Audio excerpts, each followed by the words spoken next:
Friends, welcome back to my channel social science learners together. I hope आप सभी अच्छे होंगे और अच्छे से अपनी स्टडी कर रहे होंगे और टाइम टू टाइम अपनी रिवीजन भी साथ में कर रहे होंगे, क्योंकि किसी भी चीज़ को ध्यान से अच्छे से याद करने के लिए ज़रूरी है कि हम उसको रिवाइज़ करते रहे टाइम टू टाइम। फ्रेंड्स, जैसा कि आपको मैंने पहले भी बोला था कि मैं फ़र्स्ट जैसे ही एक चैप्टर कंप्लीट होगा तो उसके बाद डीएसएसबी के कुछ क्वेश्चंस आपके साथ डिस्कस करूंगी जो कि प्रीवियस ईयर के होंगे। तो 9th क्लास का जलवायु चैप्टर, हमारा क्लाइमेट वाला चैप्टर कंप्लीट हो चुका है। तो अब बात आती है डीएसएसबी के 15 क्वेश्चंस आपके साथ आज डिस्कस किए जाएंगे और 15 क्वेश्चंस ही आपके साथ कल डिस्कस किए जाएंगे, यानी कि एक चैप्टर के बाद 30 क्वेश्चंस आपके साथ डिस्कस किए जाएंगे। तो वीडियो को शुरुआत करने से पहले आपसे एक रिक्वेस्ट है कि जिन्होंने अभी तक मेरे चैनल को सब्सक्राइब नहीं किया है तो प्लीज़ वो सब्सक्राइब कीजिए आप, और वीडियो को लाइक एंड शेयर करना बिल्कुल भी मत भूलिए।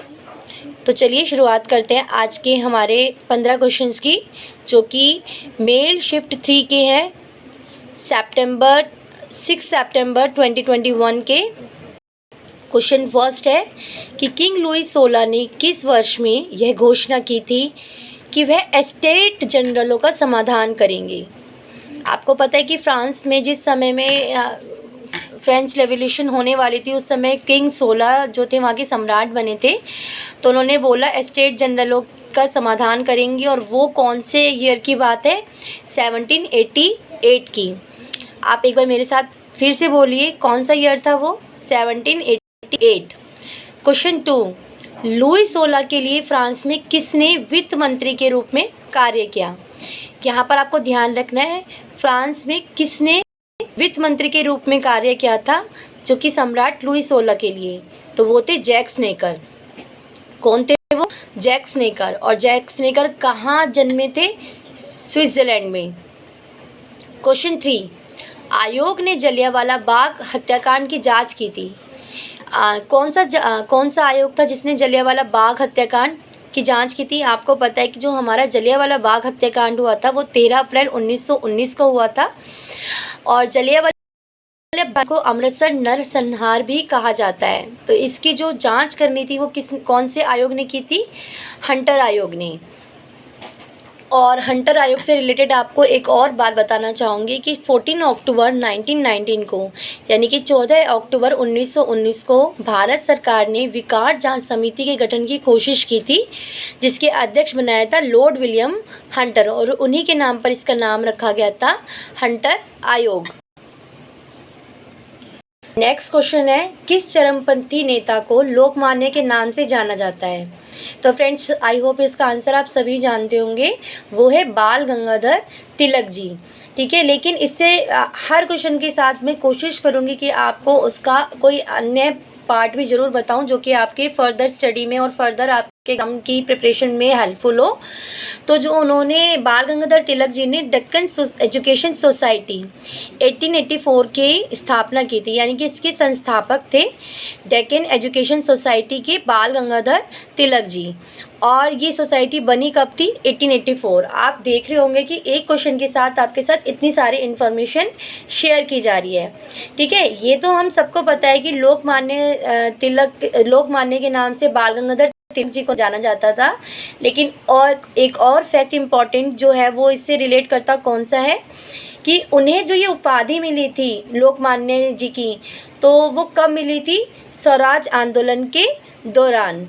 और एक और इम्पॉर्टेंट फैक्ट क्या है कि उनको भारतीय अशांति का जनक भी कहा था, लेकिन कहा किसने था? भारतीय शांति का जनक वैलेंटाइन चिरोल की बुक थी इंडियन अनरेस्ट। ठीक है, बुक का नाम क्या था? Indian unrest. और उसको लिखा किसने था? वैलेंटाइन चिरोल ने। और उसमें ही उन्होंने जो बाल गंगाधर तिलक जी थे उनको क्या कहा था? भारतीय अशांति का जनक। क्वेश्चन क्या है आपका? खेड़ा सत्याग्रह कब हुआ था? 1918 में। नेक्स्ट क्वेश्चन, क्रांतिकारियों द्वारा रूसी तंत्र पर पहला बड़ा हमला किस वर्ष में किया गया था? तो क्रांतिकारियों द्वारा रूसी तंत्र पर पहला बड़ा हमला 1905 में किया गया था।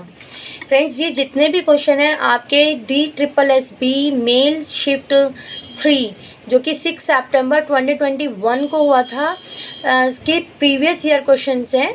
और इन क्वेश्चंस के जब आंसर आपको बताए जा रहे हैं तो उसका इम्पॉर्टेंट फैक्ट भी जो है वो बताए जा रहे हैं, ताकि आपको एक क्वेश्चन के साथ 2 या 3 फैक्ट्स याद होते जाएं। नेक्स्ट क्वेश्चन है, 1919 के अंत में यानी कि 1919 के अंत में भारत में डैश सुधार की घोषणा की गई थी। तो 1919 के अंत में भारत में मॉन्टेग्यू चेम्सफोर्ड की घोषणा की गई थी। और आपको पता है कि जो मॉन्टेग्यू चेम्सफोर्ड था उसने प्रांतों में त्रिशासन का परिचय हुआ था। ये भी पूछा जा सकता है कि प्रांतों में त्रिशासन का परिचय कब हुआ, तो वो था आपका 1919 के मॉन्टेग्यू चेम्सफोर्ड के द्वारा। क्वेश्चन 8, बंगाल में 1905 में विभाजन विरोधी आंदोलन का हिस्सा निम्नलिखित में से कौन नहीं थे? ठीक है, तो यानी कि आपको 4 में से किसी एक का नाम बताना है जो कि 1905 में जो हमारा भंग हुआ था, जिसको विभाजन विरोधी आंदोलन का हिस्सा यानी कि जो उसमें शामिल नहीं थे बताना है। तो जो कृष्ण कुमार मित्र हैं वो हैं पृथ्वीश चंद्र राय, वो भी शामिल थे। सुरेंद्र नाथ बनर्जी, वो भी शामिल थे। तो करेक्ट आंसर क्या है हमारा? Annie Besant. एनी बेसेंट से रिलेटेड फैक्ट आपको ज़रूर पता होने चाहिए। 1908 में एनी बेसेंट जो थी उन्होंने थियोसॉफिकल सोसाइटी की अध्यक्ष चुनी गई थी। ठीक है, आपको ध्यान रखना है 1908 में। कब बनी थी वो थियोसॉफिकल सोसाइटी के अध्यक्ष? 1908 में। उसके बाद उन्होंने होम रूल आंदोलन के प्रशासन में सहायता की। दूसरी बात, 1917 में भारतीय राष्ट्रीय कांग्रेस की पहली महिला अध्यक्ष के रूप में श्रीमती बेसेंट को चुना गया था। देखिए, ये हमें बताया कि भारतीय राष्ट्रीय कांग्रेस की जो पहली महिला अध्यक्ष हैं वो कौन थी। ठीक है, शायद आप इजीली बता देंगे एनी बेसेंट, लेकिन आपको ये भी ध्यान रखना है कि वो कब चुनी गई थी? 1917 में। आपको ईयर जरूर याद रखना है, कब चुनी गई थी? 1917 में। तो इस क्वेश्चन से हमें देखिए कितने सारे फैक्ट पता चले कि पहला कि जो बंगाल में 1905 में विभाजन विरोधी आंदोलन हुआ था उसमें कौन कौन लोग शामिल थे? कृष्ण कुमार मित्र, पृथ्वीश चंद्र राय, सुरेंद्र नाथ बनर्जी शामिल थी। एनी बेसेंट, लेकिन एनी बेसेंट से रिलेटेड हमने बहुत सारे पॉइंट्स करे, जिसमें पहला यही था कि वो 1908 में थियोसॉफिकल सोसाइटी की अध्यक्ष चुनी गई थी और उन्होंने भारतीय राष्ट्रीय कांग्रेस की पहली महिला अध्यक्ष। अब बात करते हैं हम क्वेश्चन नंबर 9 की। 18वीं शताब्दी के अंत में फ्रांस में विद्रोही उपनिवेशों को वित्तीय सहायता प्रदान की थी। ठीक है, आप जितने भी DSSB के क्वेश्चन पेपर उठाकर देखेंगे उसमें फ्रांस से रिलेटेड बहुत सारे क्वेश्चंस आते हैं। इसमें से एक ये भी क्वेश्चन है कि जो 18वीं शताब्दी के अंत में फ्रांस में विद्रोही उपनिवेशों को वित्तीय सहायता प्रदान की थी, वो कौन सा था? वो था अमेरिका स्वतंत्रता संग्राम। ठीक है, और जो अमेरिका स्वतंत्रता संग्राम था ये कब से कब तक हुआ था? 19 अप्रैल 1775 से 3 सितंबर 1783 यानी कि 1783 तक। और अमेरिका स्वतंत्रता संग्राम को क्रांतिकारी युद्ध भी कहा जाता है। ये भी पूछ सकते हैं कि क्रांतिकारी युद्ध कहाँ पर था, तो उसका आंसर क्या होगा? अमेरिका स्वतंत्रता संग्राम को ही क्रांतिकारी युद्ध भी कहा जाता है। आप एक बार फिर से मेरे साथ रिपीट कीजिए, अमेरिका स्वतंत्रता संग्राम कब से कब तक हुआ था? 19 अप्रैल 1775 से 3 सितंबर 1783 में। हमारा नेक्स्ट क्वेश्चन है, सोवियत मजदूर वर्ग का आंदोलन किसके खिलाफ था? सोवियत मजदूर वर्ग का जो आंदोलन था वो किसके खिलाफ था? तानाशाही के खिलाफ। फ्रेंड्स, बात करते हैं अब हमारे 11वें क्वेश्चन की कि जो 1917 में लेनिन फिनलैंड से रूस पहुँचे और उन्होंने अपना क्या जारी किया, जिसमें उन्होंने all powers to the Soviet का नया नारा दिया। ठीक है, तो पहले तो हमें यही पता चल गया कि नारा कौन सा था? All powers to the Soviet. और कब दिया था? अप्रैल थीसिस के दौरान यानी कि अप्रैल शोध के दौरान। फ्रेंड्स, यहाँ पर इस क्वेश्चन से आपको 3-4 फैक्ट पता चल रहे हैं। सबसे पहली बात, जो लेनिन लौटे थे वो कहाँ से लौटे थे? रूस पहुँचे थे। वो फिनलैंड से रूस पहुँचे थे। ठीक है। और वहाँ पर उन्होंने अपना कौन सा नारा दिया था, all powers to the Soviet. आपको ये भी पूछ सकते हैं कि all powers to the Soviet किसका नारा था, आपको पता होना चाहिए लेनिन का। और कब दिया था इन्होंने, अप्रैल शोध के दौरान। लेनिन ने पहले अपने शोध का सोशल डेमोक्रेट्स की एक सभा में प्रस्तुत किया, उसके बाद में बोल्शेविक समिति, लेकिन दोनों ने इसको खारिज कर दिया था। लेकिन जो वहाँ पर न्यूज़पेपर था जिसका नाम था प्रावदा ने उसे प्रकाशित किया था। नेक्स्ट क्वेश्चन, 1804 में नेपोलियन कोड में क्या शामिल था। तो नेपोलियन कोड में क्या शामिल था, नागरिक संहिता। नेपोलियन जो नागरिक संहिता है उसको नेपोलियन संहिता भी कहा जाता है। और इसमें ना क्या था कि जन्म के आधार पर विशेषाधिकार समाप्त कर दिए गए थे। और नेपोलियन ने 1804 से 1814 तक फ्रांस के सम्राट के रूप में कार्य किया था। और जो नेपोलियन द्वारा बनाए गए कानून था ना, वो 1960 तक महत्वपूर्ण रहे थे। बात करते हैं नेक्स्ट क्वेश्चन की। रूसी क्रांति के संदर्भ में पूंजीवादी किसान वर्ग को किसके रूप में देखा जाता था। तो कुलक, ठीक है। रूस में कुलक क्या थे, कुलक थे सोवियत संघ में, सोवियत इतिहास में धनी और समृद्ध किसान। नेक्स्ट क्वेश्चन है, कार्ल मार्क्स की दास कैपिटल का पहला जो खंड रूसी में कब प्रकाशित किया गया था। इस क्वेश्चन से पहला पॉइंट ही हमें क्या पता चल रहा है कि दास कैपिटल किसकी बुक थी, कार्ल मार्क्स की। लेकिन उसका जब रूसी में अनुवाद किया गया था तो जो बुक थी उसका पहला जो खंड हुआ था वो कब प्रकाशित हुआ था, 1872 में।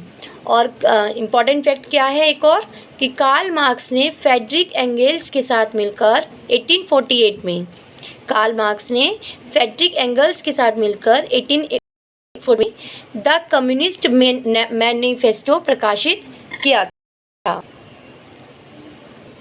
आज की वीडियो का हमारा जो लास्ट क्वेश्चन है वो है, पंचवर्षीय योजना 1961 की गई थी, तो उसका आंसर होगा तीसरी। ठीक है, तीसरी पंचवर्षीय योजना 1961 में पारित की गई थी। ये जो तीसरी पंचवर्षीय योजना थी ये आर्थिक विकास के लिए थी। इसको होना तो समाप्त 1961 में स्टार्ट हुई थी और 31 मार्च 1966 को ये समाप्त हो गई थी। लेकिन 1966 से 69 की जो टाइम पीरियड था इसको नियोजन का अवकाश भी कहा जाता है, क्योंकि इस टाइम पीरियड में कोई भी जो योजना थी वो स्टार्ट नहीं हुई थी। उसके बहुत सारे कारण थे, जैसा कि पहले 1962 में चीन के साथ युद्ध भारत का, दूसरा 1965 में पाकिस्तान के साथ युद्ध, और तीसरा 1965 से 1966 में देश में सूखा होना। तो फ्रेंड्स, आज के हमारे जो 15 क्वेश्चंस थे वो आपके साथ डिस्कस किए गए हैं। आप सब भी, जैसे आप देख रहे होंगे कि मैंने इनको लिखा हुआ है, हैंड रिटन नोट्स हैं ये, तो आप भी इनको लिखने की कोशिश करा करिए। क्योंकि हम क्या करते हैं कि जब हम लिखते हैं ना तो हम उसको लिखने से बोल कर लिखते हैं, कई बार कुछ लोगों की आदत होती है, तो लिखने से वो चीज़ें याद हो जाती हैं और जो अपने हाथ से लिखा होता है ना वो एक लंबे अरसे तक याद रहता है। तो आप मिलते हैं हमारे कल के नेक्स्ट वीडियो में, जिसके साथ हम आपके साथ 15 और क्वेश्चन डिस्कस करेंगे जो भी DSSB के प्रीवियस ईयर के क्वेश्चंस होंगे। और आप सबसे अगेन रिक्वेस्ट है कि अगर आपको वीडियो अच्छा लगा हो तो उसको लाइक करना मत भूलिएगा, साथ में सब्सक्राइब ज़रूर कीजिएगा ताकि आपको आगे आने वाली वीडियोस भी मिल सके।